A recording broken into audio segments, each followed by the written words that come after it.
that's my point, and that's the unfortunate thing about Reasonable Doubt, Blueprint One. rappers passing away is because I feel like this is just my hot take. This is my stupid opinion of the day. I feel like if Tupac and Biggie were still alive, I feel like Tupac. Be careful now. You know you're gonna ruffle a lot of feathers. Yeah. Feathers are gonna be ruffled. Baby birds falling out of trees with this one. I feel like Tupac would still be relevant because of his type of music. I feel like Biggie would have fell off at some point. Explain that a little bit, because I feel like Tupac has more. I feel like Tupac has more content than Biggie does. Well, when you say content, like you mean more a wider range of what he can talk about? Range of content, because I feel like Biggie, a lot of his records that he was a storyteller. So a lot of his records that he has was more story based, like Kicking the Door, Waving the 4-4, all that shit. But bar for bar, Biggie was leaps and bounds ahead of Tupac. He was leaps and bounds ahead of Tupac, but there's also a lot of rappers who bar for bar aren't relevant today, and they can still rap. You know what, man? I can't even argue. Ooh, man. That was definitely a hot take right there. I feel like content wise, man. So I feel like Pac would still be So then, where would you think that? So imagine. Where would Biggie's place be in today's game? I'll talk about it in a moment. Imagine this. Now in 2019, right? Imagine if Tupac was still. Here's even better. Imagine if Tupac was still alive through the whole Colin Kaepernick situation. They'll be the same age as Puff, so they'll still be relevant. Okay, right. Okay, you imagine the music that Pac would be coming out with this whole Trayvon Martin and all. Trayvon Martin, all of these things, the activism stuff. I feel like Biggie couldn't touch those records. I just feel like Biggie, he would be great, but I feel like he'd be a great underground rapper. I feel like at some point his fame would just dwindle because of how good. But bar for bar, is Biggie not better than 90% of these guys today? He is, but also Black Thought is better than 90% of the rappers, and he's not that big. But he didn't have and that's true. That's a very good point. Shout out to Black Thought. But Black Thought couldn't make records how Biggie made records, though. No, he couldn't. But I don't. For whatever reason, I don't see Biggie fitting in with today's world. The music is today. I don't feel anybody would vibe with him.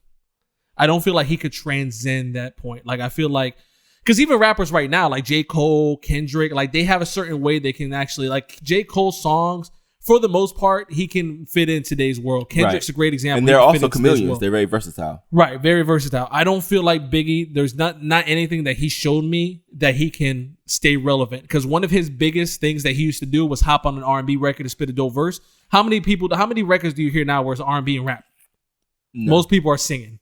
Right. So I just feel like at some point, I feel like he'd still be a very good rapper. I don't think he'd be on top. I feel like Tupac would still be relevant today with all that. Tupac was just able to do whatever he was the definition of a human being, bro. This dude would do a record like Dear Mama, then come out with Hit 'Em Up, and then come out with Brenda's Got a Baby. So yeah, I definitely agree with you on that. I think Tupac probably would have been able to stand the test of time through multiple generations, much like a Jay-Z, much like a Nas.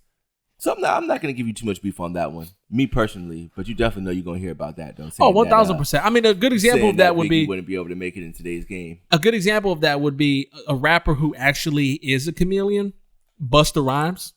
Where's good point? Damn it, man! You know what? That's a fantastic point, man.